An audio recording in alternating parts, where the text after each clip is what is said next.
Está no ar! O mais tradicional podcast sobre corridas do Brasil. Os comentários e o debate sobre automobilismo de um jeito que você só ouve aqui. A partir de agora, Bárbara Franzin, Thiago Raposo, Diogo Gomes, Thiago Rosa e Fábio Campos apresentam Café com Velocidade. Café com Velocidade. A dose certa na análise do esporte a motor.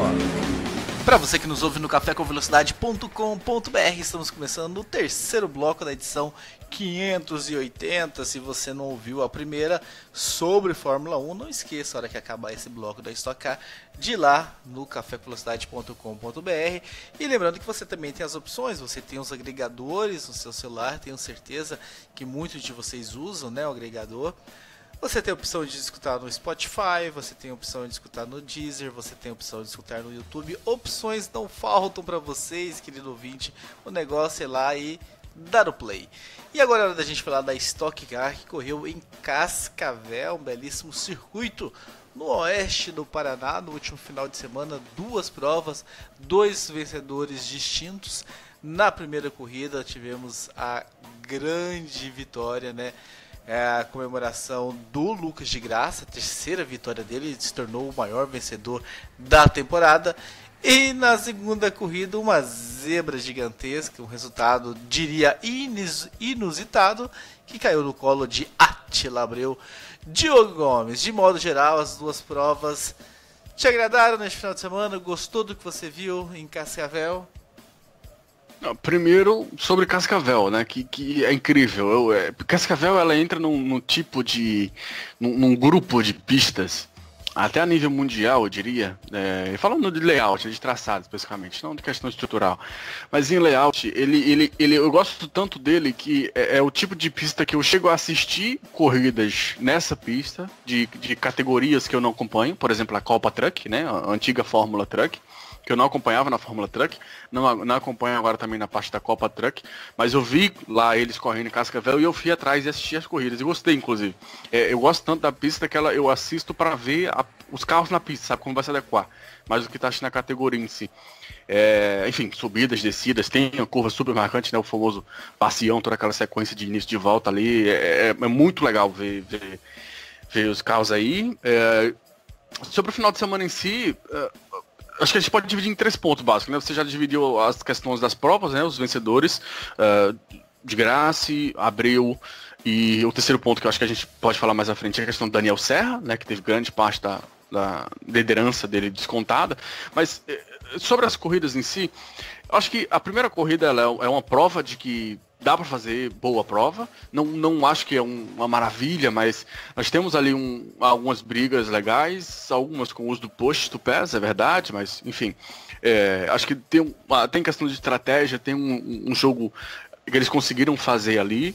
O de Graça ele merece demais a vitória, é legal que você começou o programa falando isso, é a terceira vitória no ano, é a temporada de estreia nele na categoria, e ele já é o piloto que mais venceu no ano.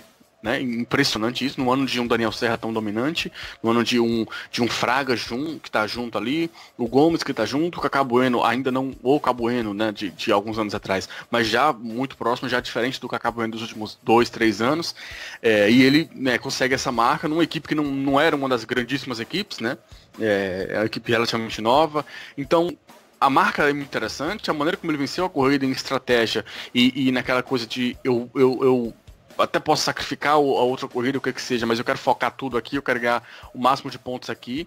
Ele foi pra cima realmente, ele investiu, vamos dizer assim, nessa primeira corrida, e conseguiu a vitória, foi uma belíssima vitória, uma vitória que dá mais de 30 pontos, né? Então, enfim, realmente tem que ser feito dessa maneira, né? De toda essa tensão em cima dela. E a segunda corrida é uma prova que é confusa, ela quase não acontece, porque é curtíssima e tem 3 intervenções de safety car, intervenções longas e necessárias, diga-se de passagem, por conta de acidentes fortíssimos. Cascavel tem dessa, né? É bem...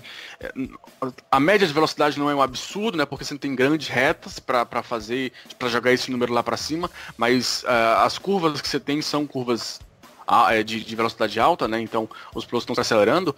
Existe muito trabalho do piloto, então acabou criando uma situação ali em que os pilotos realmente sofreram bastante na segunda corrida, e no meio aquele embaralhamento todo quase maluco que tem no grid, sempre que acontece nessas corrida 2, aconteceu uma série de acidentes ali, acidentes fortes, até alguns que preocupantes, eu até diria, né, com relação ao Gabriel Casagrande, que teve que ser levado ao hospital e tudo mais. Mas ela acontece num grande golpe de sorte, né, com o Attila Abreu parando por último, e por conta disso pegando uma vantagem, né, de o safety car ter entrado na pista quando ele estava nos pits, e isso faz com que ele ganhe uma série de posições, tem até uma confusão, eu acho que generalizada, eu pelo menos fiquei meio confuso, a TV não só, eu acho que ficou, declarou que ficou, né.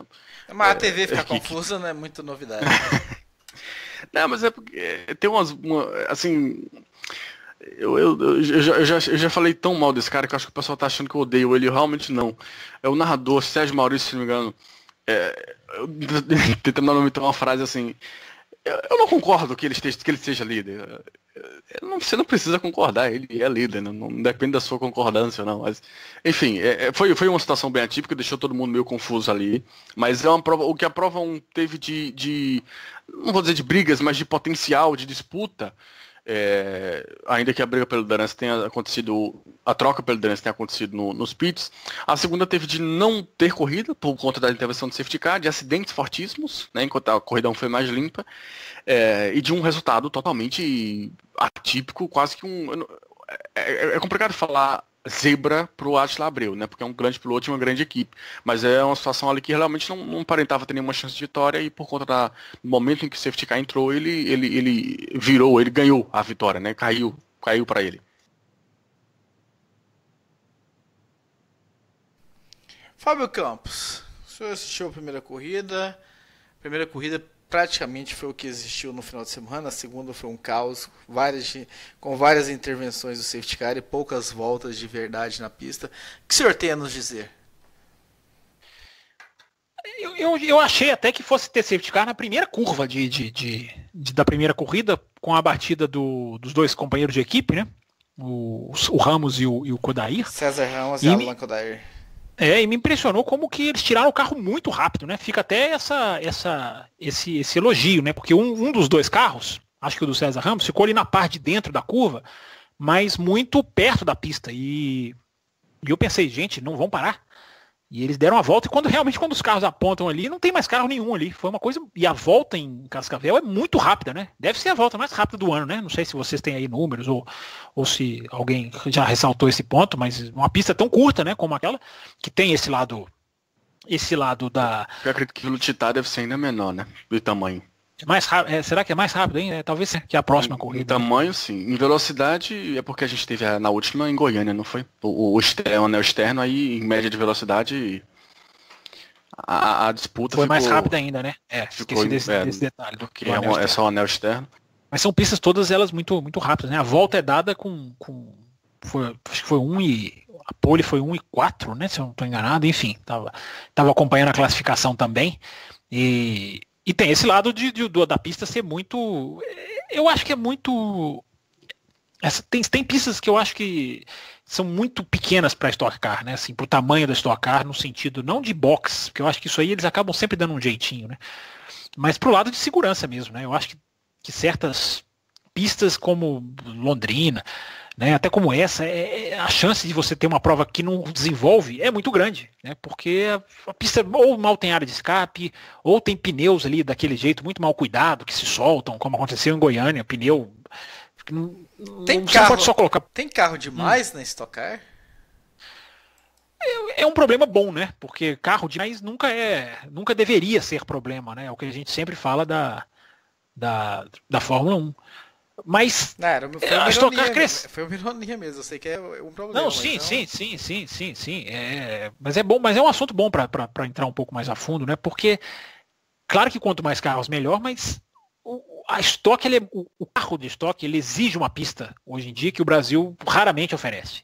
Né? Talvez só Curitiba e Interlagos, estrutura E quando a gente fala estrutura, gente, é infraestrutura mesmo, estrutura interna, estrutura de receber a prova. Não estou falando só a freada, daquela curva, pode, não pode, é tudo, né? A categoria é muito grande e isso é bom. Mas não você paga o preço às vezes, né? Você tem corridas que uma no... Gente, eu tô falando de volta mais rápida, eu tô esquecendo aqui também do Velopark, né?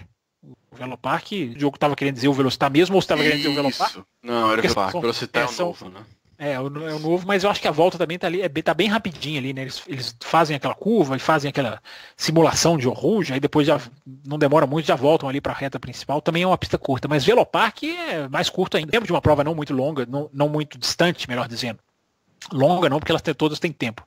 Mas que a prova não se desenvolveu. Então você corre o risco de ter...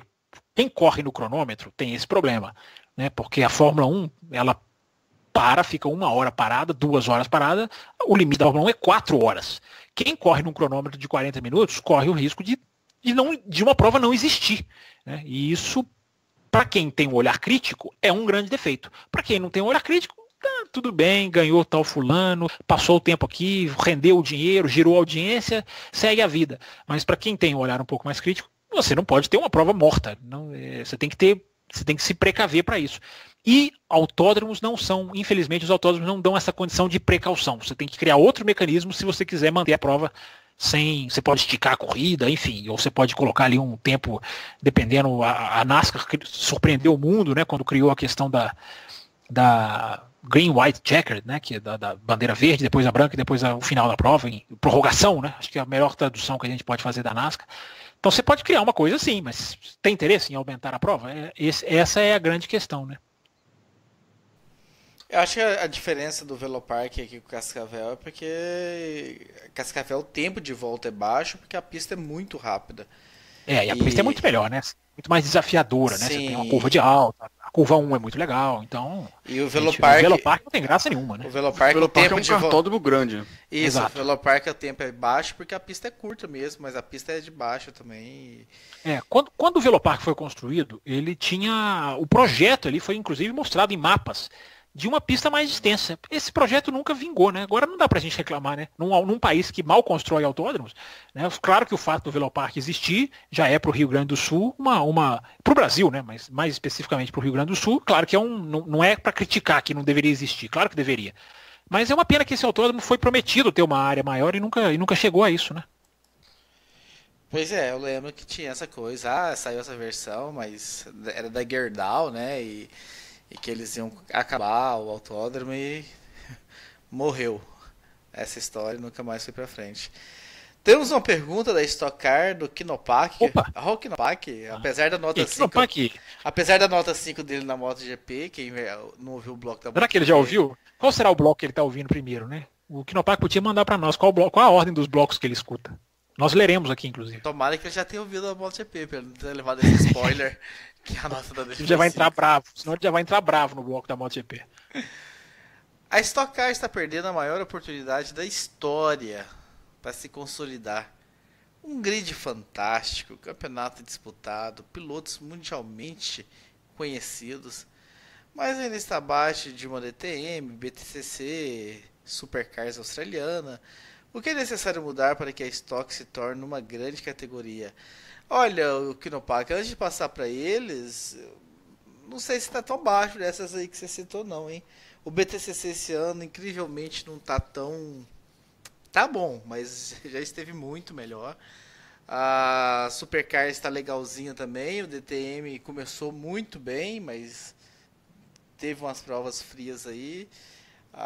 E o DTM não deve nem existir no futuro, né? O DTM caminha para quase uma extinção, né? Que vão fazer como uma fusão, evidentemente, não é que todo mundo vai trancar a porta e jogar a chave fora, mas o DTM como ele caminha para nem existir mais. Mas enfim, continua. Então, eu concordo com você que é potencial perdido aqui, mas acho que também olhar para essas categorias de fora também achando que é a grande maravilha do mundo. O campeonato argentino, né? Sempre eu vi muito do campeonato argentino, fui atrás do campeonato argentino, turismo carreteira pista, TC2000. Muito dessas provas quase nunca acontece ultrapassagem ali entre os ponteiros. Vi várias e várias corridas e tenho exemplos reais. Uma coisa não invalida a outra, né? Não estou falando que a Stock Car não está perdendo a oportunidade, que a gente já falou aqui. Mas às vezes a gente acha que a grama do vizinho está muito verde e não está não. Às vezes o pessoal lá também está perdendo a oportunidade de estar fazendo algo melhor. Dito isso... Uma diferença básica e essencial por exemplo, da Supercars para a Stock Car é formato de corrida e tempo de corrida. A Supercars ela esbarra em vários problemas que a Stock Car também tem. Por exemplo, pista, que a gente acabou de falar. A Supercars corre num tipo de circuito, por exemplo, Barbados, que você acha que não cabe um kart lá dentro. E eles colocam 30 carros daquele tamanho, sabe?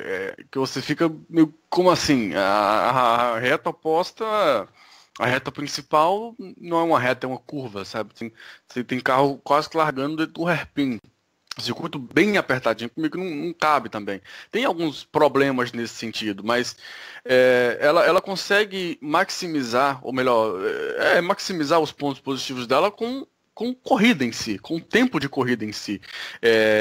Impõe algumas estratégias e talvez o pessoal da frente nem tá tão próximo assim, mas como eles conseguem fazer estratégias diferentes e como a prova é mais longa, eles têm tempo de correr, eles conseguem ir desenvolvendo, sabe? E aí geralmente... O BTCC, apesar de ser curto, se tem safety car, eles acrescentam voltas, né? Pra não perder, exatamente. É o que eu falei. Perder. Exatamente. Entrou safety car, já são adicionadas voltas extras lá no fim. Se bem que o BTCC é um modelo totalmente diferente, né? Ele é feito para ser sprint, para tocar, para empurrar, para bater, sobreviva quem puder e vão para frente. E é uma coisa mais regional, né? Cá entre nós, a Stock tem muito mais capacidade internacional do que o BTCC, né? Sim, concordo, até para os pilotos que tem, o BTCC ele tem muitos pilotos ali, eles fazem um trabalho legal de subir como molecada, mas é muito algo, sabe, fechado ali. É um universo muito próprio. O Stock Car é meio que algo da NASCAR, só que um nível menor, né? Porque a NASCAR ela força demais até. A Stock Car tem o Daniel Serra, por exemplo, é um piloto campeão em Le Mans ano passado. É um piloto campeão de 24 horas, não sei, acho que ele foi campeão de fato nas 24 horas de Daytona. Um outro, além de Rubens Barrichello e vários outros. Tem né, o Piquet, tem o de Graça, campeões da Fórmula E. Tem o de Graça, campeão da Fórmula E, perfeito. Então, um outro, em pilotos, é um outro nível, muito superior. Agora, eu pego o comentário, eu entendi pelo menos a essência do comentário do Knopak tem pontos positivos, mas outras categorias conseguem aproveitar os seus pontos positivos, maximizar eles para ir para frente. E eu acho que é isso que a Stock Car não está conseguindo fazer. Por isso que eu trouxe o exemplo da Supercars, que tem problemas básicos, assim como a Stock Car tem já há um bom tempo, mas ela consegue, sabe, encontrar um jeito de subverter isso, de botar isso para trás e tentar pegar o lado positivo. O que a Stock Car não tá conseguindo fazer, porque esbarra no mesmo erro há muito tempo. O famoso programa, né, que a gente fez mais de 1 hora falando de Stock Car, de como ela, acho até que vem daí a inspiração do Knopak para escrever isso, que é como a Stock Car perde oportunidades, né, de fazer algo positivo. Acho que foi quando a gente estava se referindo à corrida do 1 milhão, né, em Goiânia. Eu não tenho dúvidas que ele se baseia nesse nosso programa para mandar a pergunta, que é ótimo, porque ele está ligado nesse assunto. Mas ele termina, Raposo, eu vou até pedir para você reler a pergunta, como ele coloca a pergunta final, que ele encerra o e-mail dele. Aqui a gente faz tudo que você pede, Fábio Campos. Ainda bem que você falou pede, porque eu sou nada mais do que um pedinte aqui nessa escalação. O que é necessário mudar para que a Stock se torne uma grande categoria? Eu acho o seguinte... Ele sabe a justamente... resposta. Quem ouve o Café com Velocidade há 4 meses está cansado de saber essa resposta, porque a gente não fala outra coisa. Aqui, né? Mas para tentar diferenciar, Raposo, eu fiquei muito triste quando eu vi o último bloco de vocês da Stock Car, inclusive com o que foi falado aqui, mas eu não vou. Estou curioso agora, que se vou tentar diferenciar. Vou tentar diferenciar porque é o seguinte, a Stock Car tem um problema interno, tem a questão do público interno e tem o público externo, que ela pode ganhar. Quando o Knopak está fazendo a comparação com outras categorias, eu vou tentar focar a minha resposta para a Stock Car mundo, planeta. É diferente da Stock Car ganhar o Brasil. Claro que uma coisa está intimamente ligada à outra. Mas, o que eu estou querendo dizer? Se eu fosse a Stock Car, se eu fosse a Stock Car é legal, né? Aliás, é uma frase que eu detesto dizer, porque jornalista não tem que colocar se eu fosse eu, mas enfim. Tivesse eu ali no grupo de componentes da Stock Car, para você buscar uma internacionalização, você tem que ter um embaixador. Você tem que definir, pode ser um piloto, pode ser alguém, você tem que abrir um escritório na Europa. É claro que para fazer tudo isso, você precisa gastar dinheiro, né? Ao invés do que é feito em CBA maioria das categorias do Brasil que as pessoas botam dinheiro no bolso e estão felizes. A Stock Car ganha dinheiro da Globo e está feliz. Então, eles não estão visualizando lá na frente. Eles querem o agora. E aí é o problema deles, porque eles podem ter o agora, mas o futuro é um grande ponto de interrogação. Né? Porque um dia a Globo pode virar e falar obrigado. Né? Como já fez com tantos outros campeonatos em tantos outros lugares. Aí eles vão ter que começar do zero. Eles terão conquistado um público para continuar, mas isso eu estou falando de Brasil. Como eu prometi falar do exterior, pega um Barrichello, vocês citaram aí, o que a Stock Car tem mais forte é material humano. O ponto mais forte da Stock Car é o seu material, é o seu braço no grid, é o braço dos pilotos no grid. Não existe nada na Stock Car que seja maior do que isso. No contrato com televisão, número de fabricantes, número de empresas de remédio, nada supera isso. Então a Stock Car abrir, pensar lá fora, começar a agir lá fora, começar a se divulgar lá fora, começar a negociar, claro que não é fácil isso que eu estou falando, mas negociar um contrato de televisão com televisão lá fora. Meu Deus, as televisões da Europa transmitem tudo que acontece nos Estados Unidos, transmitem a Austrália, duvido que haveria falta de vontade de transmitir um campeonato que tem Lucas de Grassi ganhando, que tem Barrichello ganhando, que tem, enfim, Zonta, que já foi da Fórmula 1, embora, né, um coadjuvante na Fórmula 1, Pisonia foi um coadjuvante pífio na Fórmula 1. Não são nomes, esses são nomes para o público interno. Eles não são grandes nomes. Eles não são grandes nomes para o público externo. Então,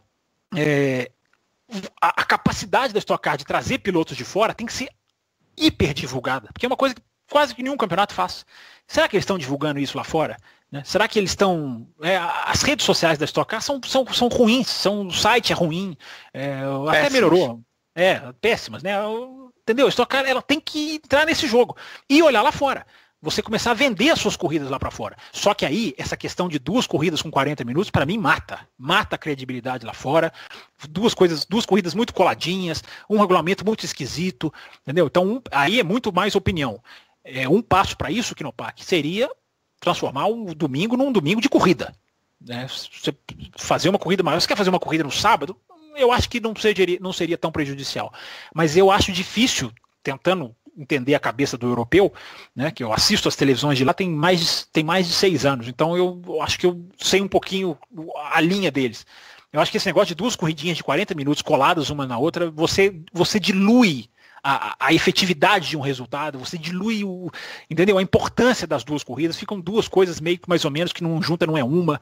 Então você tinha que fazer uma prova, tinha que fazer um vencedor, tinha que fazer uma disputa, tinha que fazer algo válido para você divulgar isso lá pra fora. Uma corrida de 1 hora. Seria ótimo, nossa, seria ótimo. 1 hora você tá encaixando com grade de televisão. Você faria 55 minutos, como faz o DTM, né? Para você encaixar com grade de televisão.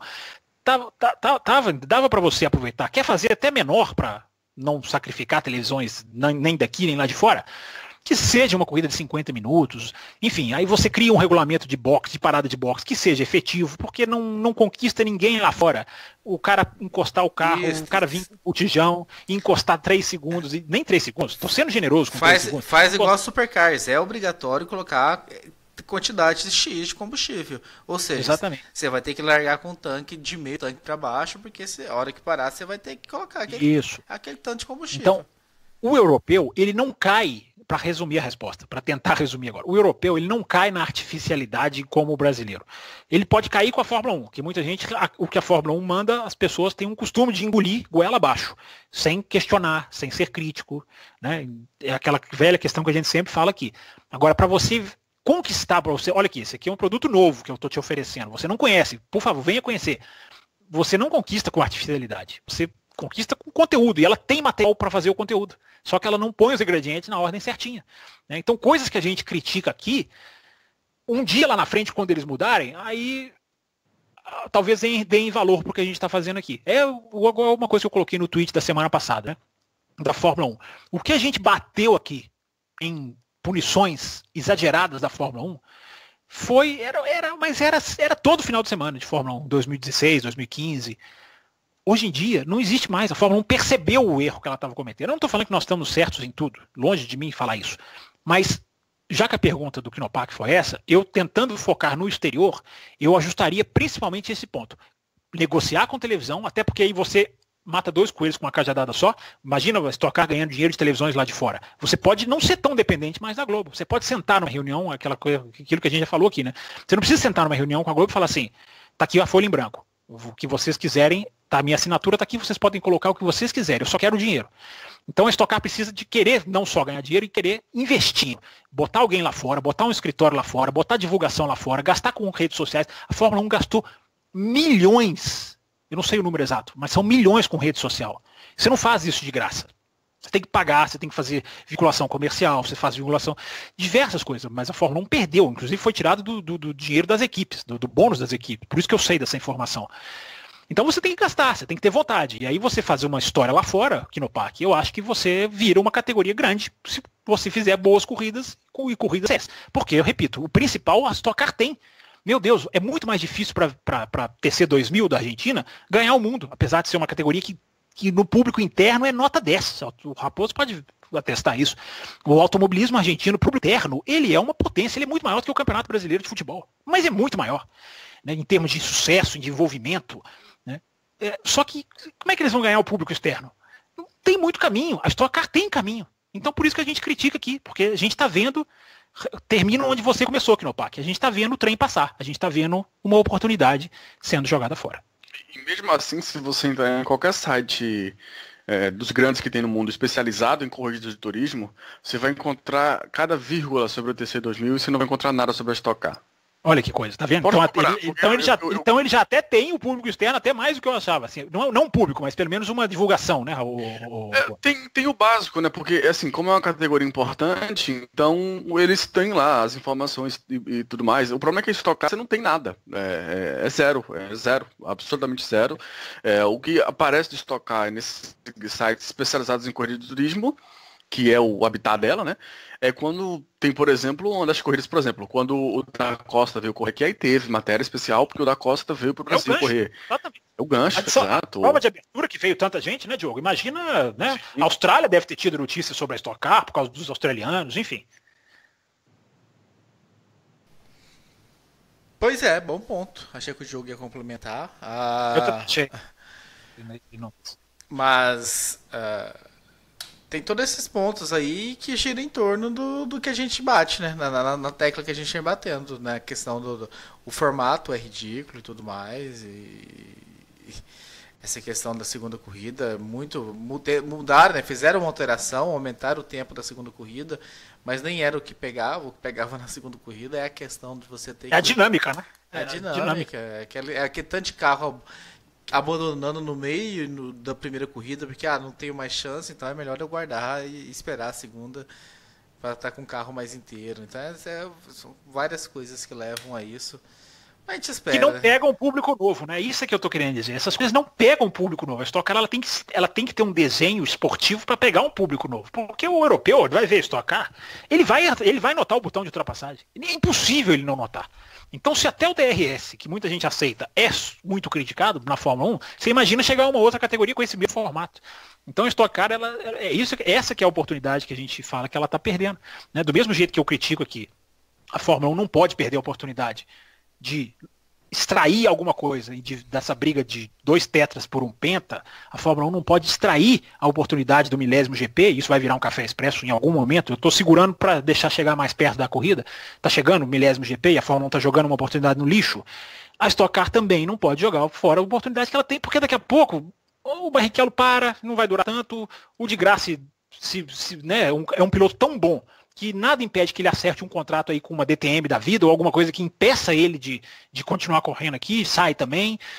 Zonta e Pisoni, eu repito, não são grandes atrações para o público lá de fora. Quem mais que eu estou esquecendo? Enfim, o Nelson Piquet cada dia está numa categoria, entendeu? Então, pode fazer já passa. O Fraga ser esse cara. Por ser jovem, por ser campeão, é um cara que naturalmente vai tomar a Europa nos próximos anos. Já está tomando, mas que vai tomar igual o Daniel está fazendo, né? Assim, de forma mais... O Serra é um nome para vocês divulgar, trabalhar, porque ganhou Le Mans. Enfim, mas esses caras não vão ficar para sempre. Então, esses internacionais, né? O Fraga talvez ainda seja muito mais nacional, mas esses internacionais é o gancho da pergunta que eu quis tirar do Kinopak, né? Assim, é o gancho que você não pode perder, porque daqui a pouco, na hora que eles forem embora, a sua chance de se divulgar lá fora, até na América, vou esquecer a Europa, na América Latina, Né, Stock Car, eu não sei porque o narrador da Stock Car fica dizendo que a Stock Car é um campeonato sul-americano. Talvez tenha essa chancela oficial da Confederação Sul-Americana, não sei. Não sei porque ele fica gritando isso, porque a Stock Car não é sul-americana. Né, mas essas questões de chancela e prática é igual o DTM. O DTM não é um campeonato alemão. O DTM é um campeonato europeu. Essas questões são muito técnicas. Mas por que não ganhar a América Latina? Por que não se divulgar na Colômbia? Será que não tem pista na Colômbia? Faz uma parceria, investe, vai lá, faz uma corrida no Cerrua, que a gente aqui não é favorito. Enfim, começa assim. Né? Então, pensa além das fronteiras do Brasil, a Stock Car tem tamanho, tem material para ir além do Brasil. Entendeu? E é uma pena que fique só no Brasil. Né? E com tantos problemas, como a gente fala. Pois é, esse negócio sul-americano parece que tem provas aí pra Argentina acertadas e tal. Mas não é só porque corre na Argentina que vier um campeonato sul-americano, você sabe muito bem disso.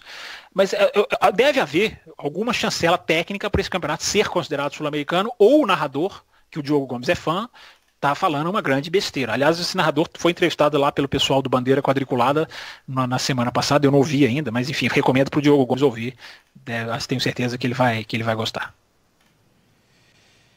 E com isso também nós chegamos ao fim do bloco da Stock Car. Demos aí uma rápida passada na corrida 1 e na corrida 2. Na corrida 2, o Diogo Gomes falou, né, do que aconteceu. O Attila Abreu deu muita sorte de deixar para parar no último momento da janela.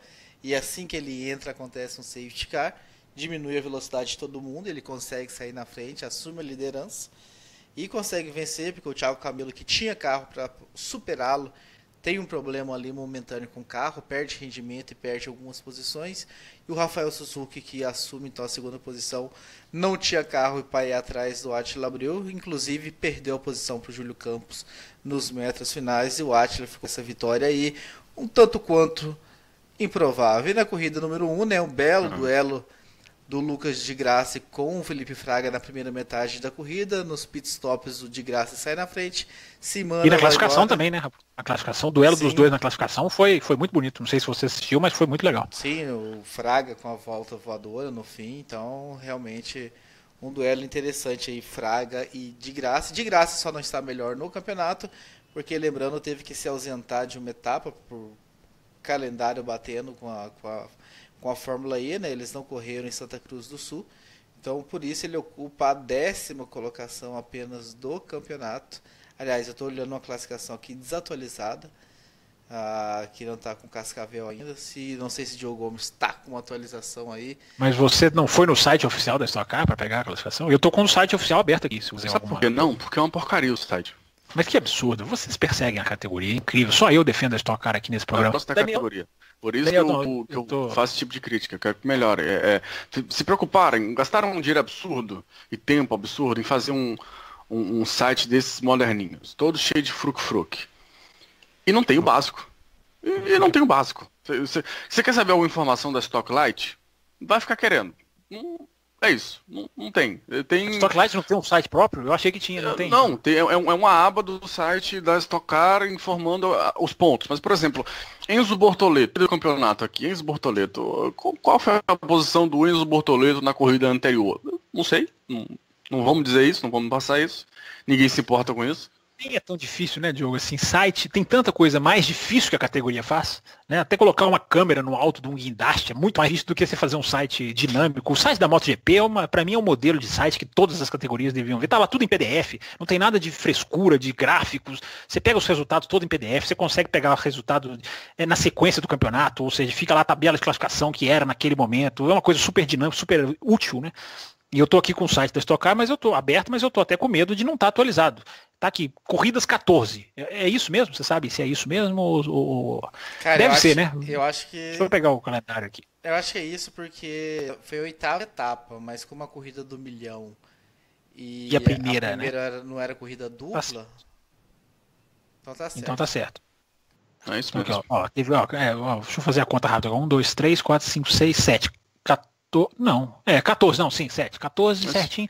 Então, ou seja, essa classificação que eu tenho aqui está atualizada. Isso. E viu o Daniel Serra, que tinha uma enorme vantagem antes dessa etapa, você vê essa diferença muito mais que cortada a metade, né? Ainda bem que ninguém de 44 para 12, mais especificamente. Ninguém cravou aqui que o Serra seria campeão, né? A não ser que vocês aí tenham cravado em algum bloco. Eu acho que o cara cheguei a cravar algum tempo atrás. Você chegou a cravar?